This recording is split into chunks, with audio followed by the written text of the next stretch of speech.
Hi guys, welcome to All Out Fighting, where we are previewing UFC 328. Roshan, what do you think about this card, man? Yeah, I'm really excited for it. A lot of good fights lined up, and yeah, I can't wait. Right guys, before we get into our breakdown here on All Out Fighting, make sure to like, comment, and subscribe. We want to know exactly what you guys are thinking. Yeah, so we're opening up with King Green taking on Jeremy Stephens. Right from your expression, I can see you're not a fan of this one. I just don't see how this is on the main card. I think Jeremy Stephens has almost as many losses as he does have wins. Yeah, 29 and 22. Yeah, and Bobby Green, I'm not calling him King. No way. No way. Bobby Green, 34-17, very experienced, but two guys on the way out. Yeah. They're both 39. There's no chance of them fighting the top guys and beating them or being world champions. Yeah. And you've got Atiba Gautier on the featured prelim, a guy who absolutely will be in contention for a world title. Like, this guy is one of the fastest rising stars coming out of England. Great fighter.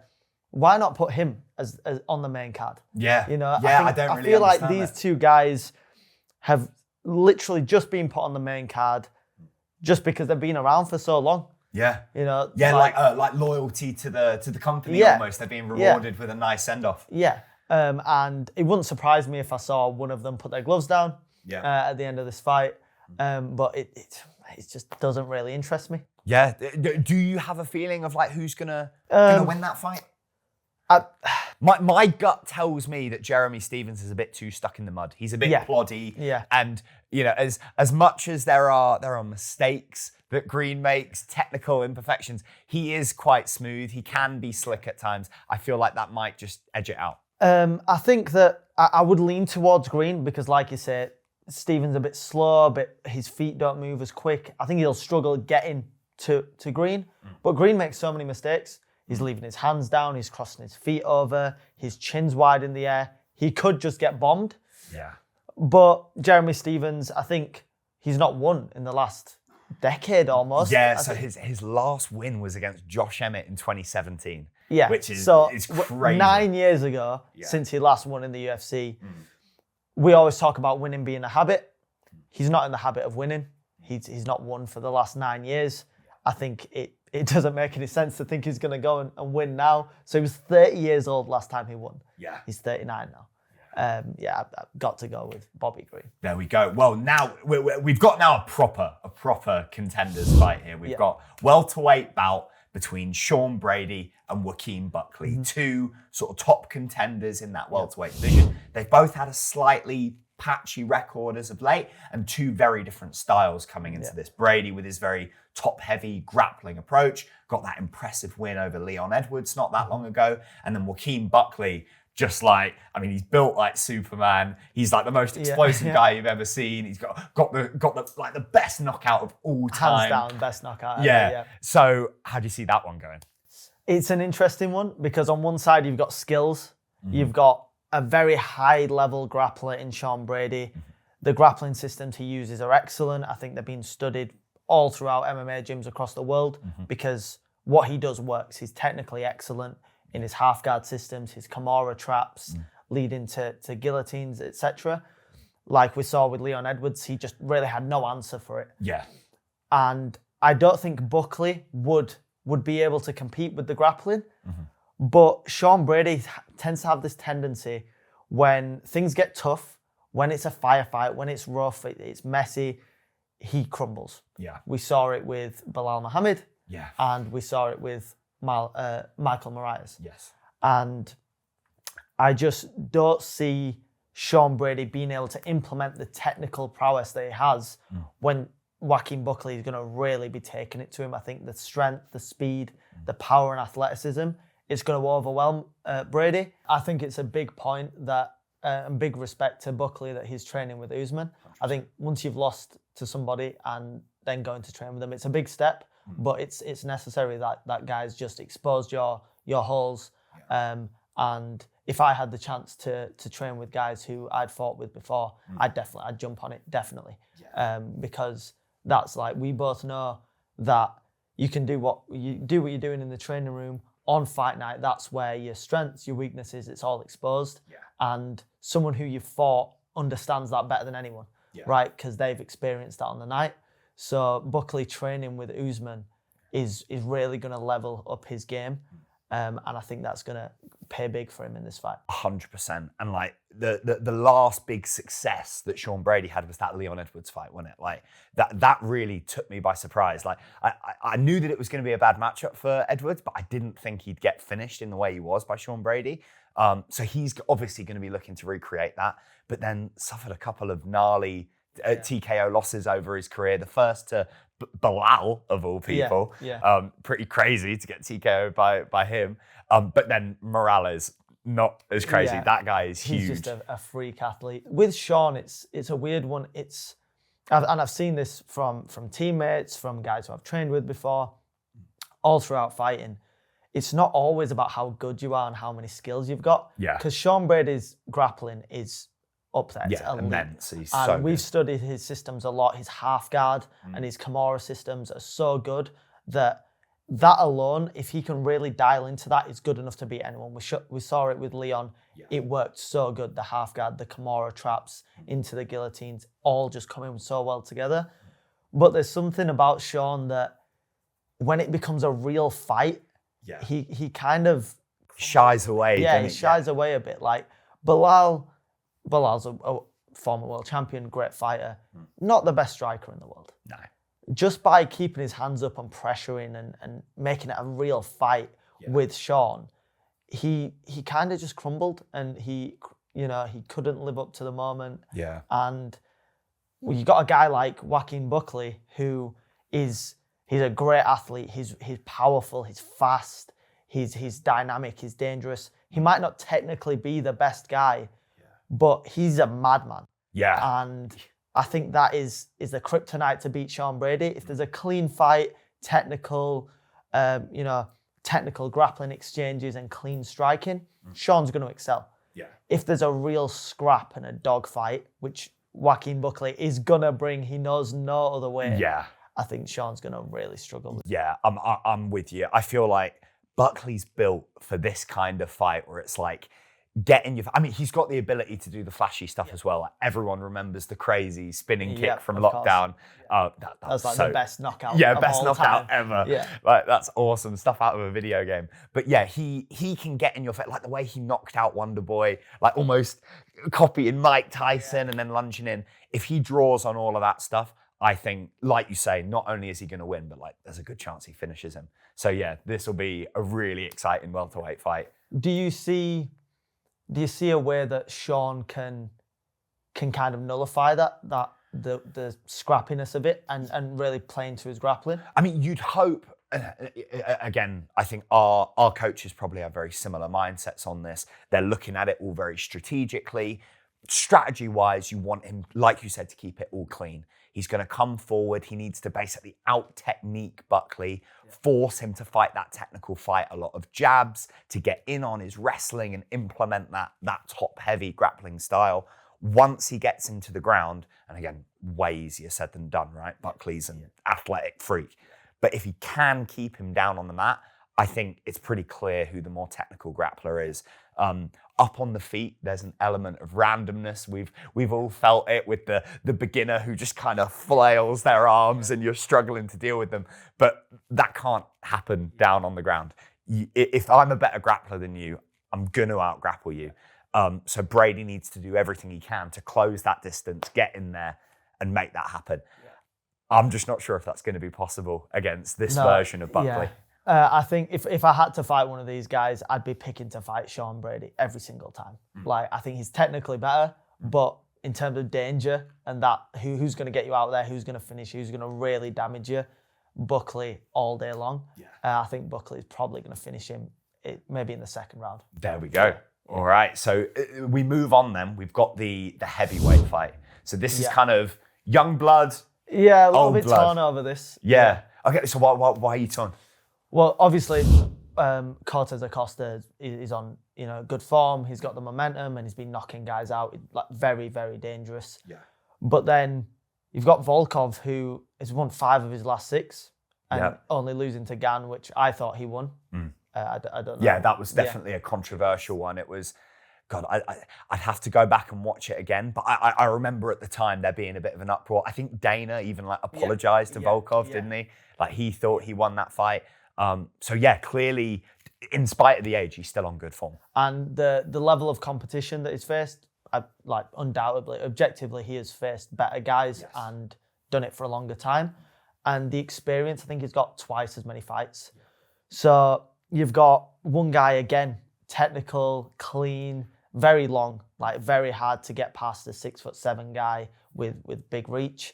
But Cortes-Acosta, like crazy knockout power, and he's proven that he can get to you. So I am really torn between it. Yeah. Now I have a feeling that you're gonna go for Volkov. I feel like you favour the technical guy. I think Waldo's going to get it done. Okay. I just think there's something about his last win, he beat Derek Lewis. And obviously Derek Lewis is not, at least technically speaking, he's not like the highest level guy in that division. But I think getting a TKO win over the knockout leader in the UFC, I think that's a big deal. And I think that's going to give him a lot of confidence that will allow him to fight the kind of fight he needs to in order to win. Yeah. I think he'll have the confidence to come forward. And if he connects, I think it's a wrap. Yeah, if he connects, right? Well, if he connects. Like and let's not forget as well, like Volkov can connect and shut his lights out. It's heavyweight fighting. Yeah. Volkov's got plenty of knockouts on his record in the first round. And in terms of striking technique, you look at Volkov, everything's crisp, everything's how it should be, and he's definitely the better striker. Sure. I don't see them grappling. I'll reference the striking. I don't see them grappling in this fight. You don't see it much from heavyweights anyway, especially not these two. But the striking, I think if these two guys were sparring in the gym, for example, Volkov would be winning every single round. See, I think that's true. But I still think... And obviously a fight, it's not the same as sparring. Yeah. But for me and like my approach to fighting and like technically it's hard to go against the technical guy. Sure. So, that might be contradicting what I just said about Brady. But Volkov is not going to crumble under the pressure. He's been in front of the hardest hitting guys at heavyweight, the best guys at heavyweight. And... yeah, he's not won them all, but he's not going to crumble under the pressure. Yeah. I think he's seen every different look. He's fought all the different styles. I don't think Cortes-Acosta has fought someone like Volkov. No, There isn't really anyone like him up at heavyweight. There's no one that long. There's no one who fights the same style as him. Whereas Cortes-Acosta isn't this like unique fighter. He's a great fighter and he's knocking guys out. But I think Volkov's seen it. He's been in there with it. He's beat guys like that. Yeah. And I think Volkov will win a decision. Okay, we'll have to see. I think there's something to be said for it. Kind of carries across the Buckley fight and then this heavyweight fight. I feel like there's something about that, like that will to win and that momentum behind you. I think Cortes-Acosta is gonna. He's going to navigate those problems, and I think he'll find a home for that right hand. But we will see. And like you said, we've spoke about like the kind of technique versus the will to win, and sometimes like the guy doesn't have to be technically perfect. Yeah, we spoke about it before, where if you're making it work for you, okay, you might be bringing your feet together when you're moving back. You might be doing things that you technically shouldn't do, but if you're knocking guys out and you're winning, then who cares, right? Right? Who cares, right? But it's just hard to, until it happens, it's hard to go against the guy who, in my opinion, is technically a lot better in Volkov. 100%. Yeah. Well, I now think we've got the flyweight fight, and I think this might be the fight we're both most excited about because this is high level stuff here. Well, for me, like flyweights don't get that spoke about enough. You know, obviously I've moved up to bantamweight now, but I've been fighting flyweight for the last 2-3 years, 10 fights at flyweight. And like flyweights, we are the most skilled guys on the planet. Like we have to be to smaller. All right. You know what I mean? Like these are the most, these two guys I think are the most skilled guys on the whole card. Yeah. 100%. And probably the most intriguing fight, right? The most competitive fight, and it really is a 50-50 fight in my opinion. And I think whoever wins this, Alex Pantoja is going to be right in there to fight as soon as he is recovered from his arm injury. And I think we're really going to see the next wave of who's going to dominate this division. Obviously, it's been like Pantoja, Figueiredo, Moreno. It's been those kind of guys who've been doing it. These two guys are both young, both so young. Josh Van's the second youngest champ in history, and I think Taira's only a couple of years older. I think definitely, regardless of what happens in this fight, these guys will definitely fight again. For sure. With like the not lack of talent at flyweight, with the limited amount of talent at flyweight, less guys. You're going to see these guys fight again, whatever happens. Totally. I mean, for reference, for anyone who's not totally familiar with these guys and like their styles, you've got Joshua Van, who 24, has become the champ off of this freak injury, which is obviously unfortunate. But the guy is like, he's very, very talented. He's legit. The most notable thing about him is probably his boxing. He's super clean and crisp. Nothing particularly like fancy with what he does, but he does have like, we kind of talked about it. He's like a miniature Paulo Costa. He just bludgeons you over and over and over until you fall down. Contrast that with Taira, who's a couple years old. I think he's 26 now. This guy is just a whirlwind of all different techniques that all kind of blend together. I think he's got a 77% finish rate, 44% of those being submissions. This guy just barrels at you. He's got really powerful striking, but he blends the level changes so well. It's my favorite thing that he does. He'll hit you, lower down, come back up, land his knees, and then back in again on crazy unorthodox takedowns. The way he took Moreno down, the little outside trick to land him out before he finished him. Like, I know we've both watched that and just, golden. With that Moreno finish, I think what will have gone over a lot of people's head is how he actually got to the finishing position.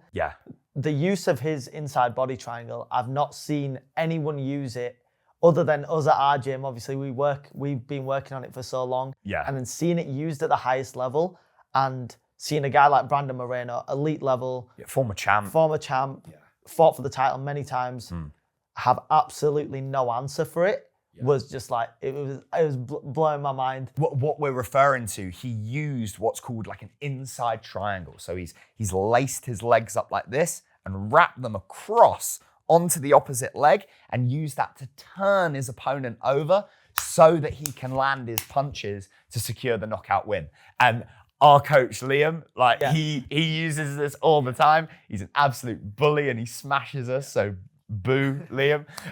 But he uses this. And I think it was you came to him first, right? I was like, Liam, Taira's just done this. I said to him, Taira just used the body triangle, the inside body triangle to turn him, belly him down and finish him. And I think things like that just show how good he is technically. Josh Van has great technical boxing. I don't think he's technically the best MMA fighter. Not as well-rounded. I think the kicking game's very limited. Doesn't really check either. He kind of just allows himself to get kicked. Like it was the fight with Brandon Royval. Early on, he was kind of getting picked apart with the kicks. It was like eating calf kicks, body kicks, kicks up the middle. He's just kind of walking forward at them. And with a guy who eventually you're going to get close to and get your boxing going, great. But with a guy who's going to stay long, use his kicks, use his long strikes, and then set up the wrestling, it's like, I think that Josh Van is going to be a step behind the whole fight.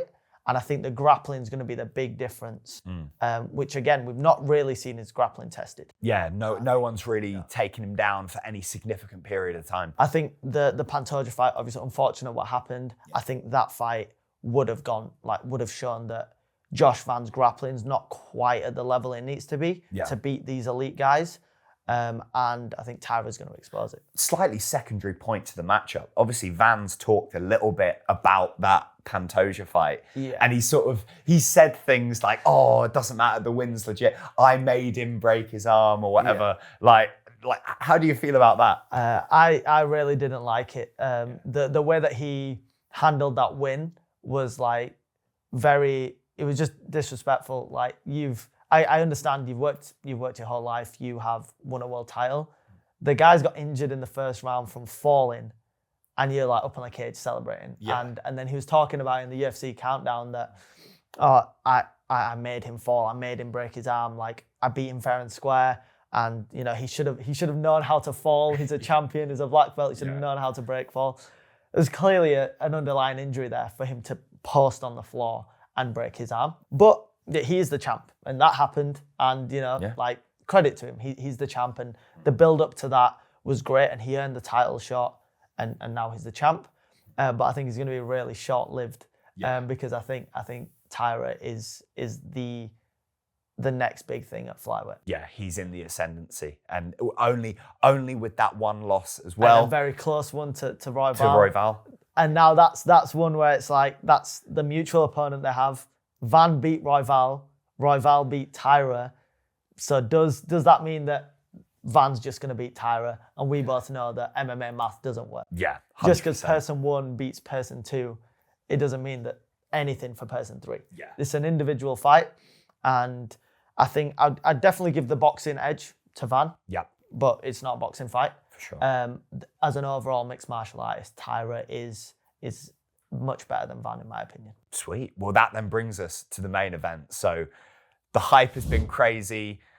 There's been death threats back and forth. Yeah. I think Sean, the latest is he's going to shoot Chimaev if they meet on the street. Yeah. There's been all sorts of craziness said. This is one of the most hyped up title fights in a while. And I think you've got, in Khamzat, you've got this like, he's the new wave. He represents kind of the Caucasus region, that style of fighting that has taken over the MMA world, the crazy wrestling, the mad aggression. And then Strickland, maybe it's a bit of a throwback in style almost. He reminds you of like the early 90s UFC fighters, some of those, training over at Extreme Couture, some of those old school tricks. And we're going to see those stars collide. So how do you sort of see that panning out? Well, first I want to talk about just how hyped this is and the trash talk. Yeah. There's only a couple of fights I can think of that have seemed to have this kind of personal level of animosity to them. Colby Covington and Kamaru Usman, one of them, Khabib and Conor. And this kind of seems like one of those, like maybe Jones DC as well, a really personal rivalry. Yeah. Guys who've obviously trained together.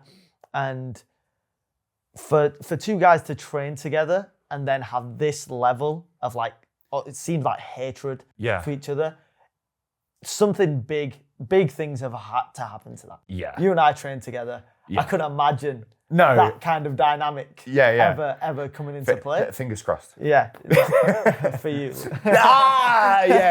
We'll see. But is it just, is it a bit of an act? Yeah, you know what I mean? Because I don't know. I feel like teammates gone to this extreme. Yeah, are they just selling the fight a bit? I don't think they're capable of acting though. I think definitely not Khamzat. Yeah, I think what Khamzat says he means no disrespect to the guy, but I don't think he's got I don't think there's intellect. or the nuance to sort of pretend to have an animosity. I think he means it.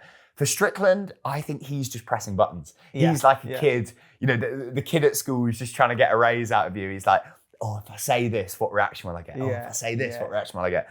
And the UFC clearly feels happy to just let him essentially say whatever he wants.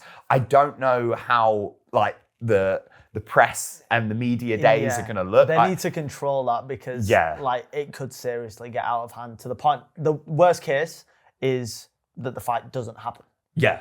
And then that would be terrible. Yeah, 100%. I mean, this might be one of the first times where they have weigh-ins and they have to like put them through security gates or something. Because I think Sean Strickland's going to show up like a one-man armory otherwise. Yeah, there's been a few times when he's in videos, people have said things that he doesn't like, and he just shows.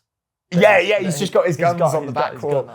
Mental, crazy guy. So I wouldn't put anything past him. No, but then obviously we've got the actual fight itself, and like I feel it's a very interesting clash of styles. In Khamzat, you've got this like force of nature. He just drives forward. Not basically. No one has been able to deal with the wrestling that he brings. He just barrels forward. He's not even going for your hips. He's shooting like below your knees, trying to smash through your legs, tie your ankles together. And once he gets into his body lock system, it's a wrap.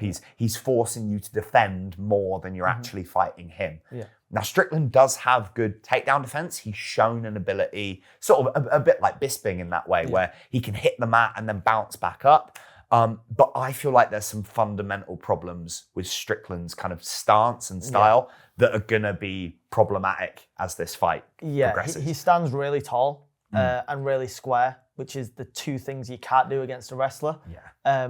People have been saying that they think he's got a good style for Khamzat in defending the wrestling. I can't seem to wrap my head around that. Just his stance. His stance alone is bad for defending wrestling. And he's not fought any elite wrestlers. Like the middleweight division it's kind of lacking that elite wrestling. Like every single other division seems to have it. Yeah, but they've always been very striker heavy, haven't they? Striker heavy, and the grapplers are kind of like jiu-jitsu guys like Hernandez and Derrida. Yeah. Great grapplers, but not great wrestlers. Yeah. Khamzat is, my opinion, the best wrestler we've ever seen in the UFC. Yeah. Agreed. Hands down. The aggression, the athleticism, the raw strength, like to break Rob Whittaker's jaw with like a 3 Did you see the photo of his... It was disgusting. It was disgusting. Yeah, brutal. And he has beaten guys, in my opinion, who are better than Strickland. You know, Kamaru Usman and, like we just mentioned, Rob Whittaker and Dricus du Plessis, who beat Sean twice. And I know, again, MMA math doesn't work quite like that, but that's definitely something in Sean's mind. It's like he had 2 chances at beating Dricus, failed both times, and he really got beat up in the second fight. Yeah. Khamzat walked through Dricus like it was nothing. Yeah. Like absolutely 24 minutes of dominance with a little slip at the end. Yeah, so I actually think as well, we chatted a little bit about this outside. I think there's a few key takeaways from the kind of Dricus, Sean, Khamzat triangle there. So first of all, I think people are going to look back on that DDP fight with Khamzat. Right now, everyone is calling Khamzat like, oh, he's boring, crotch sniffer, I just can't whatever. Understand that he's not boring at all. The guy's an 80% finish rate. Like, he knocks out or submits basically everyone. So I think after this fight, people are going to look back on that and go, oh, credit to Dricus. Yeah. He had really good skills. He did amazing to survive like that. Yeah. And also, Sean, in that second fight with Dricus, he kind of resigned himself to losing, which if you're capable of that mindset there, then you're capable of it again. Exactly. 100%. And against Khamzat, it's not the same. Like if you accept that, you're getting bludgeoned. Yeah. Absolutely smashed in a way that I don't think DDP was quite able to do that to Sean. No. He did mess up his nose though, big time. But I think if you can quit there, you could quit again. Yeah. And that could be a really big problem. And the style that Khamzat's got, the drowning, suffocating, relentless wrestling, we both know that's way worse to be on the other side of than a good striker. Yeah. Don't get me wrong, like striking, getting beat up, getting kicked, getting punched, it's not the best. It's not fun. And Strickland obviously experienced that with Dricus. Yeah. The problem in front of him with Khamzat is so different. It's the relentless grappling. Every time you're getting up, your arms are a little bit heavier. You get taken down again. Your breathing gets a bit harder. You start getting desperate. You're leaving openings. Yeah, it just sucks so bad. It's the worst. Yeah. And Sean, one thing I picked up with Sean is that when he gets taken down, he will immediately turtle and get back up. Yeah. That's exactly what Khamzat wants you to do. Yeah. It's what Khabib, Islam, all of these guys from that region with that style of It's that grappling. whole up, down, up, down, They up, want down. that chest to back connection. Yeah. You give them the chest to back connection, they're going to keep mat returning you. They want to give you that bit of space to work, so you tire yourself, then they put you back on the mat. Yeah. It's something that we've worked on. It's the style of wrestling that's really dragging people like through deep waters. And Sean's constant habit, he's not going to get out of it.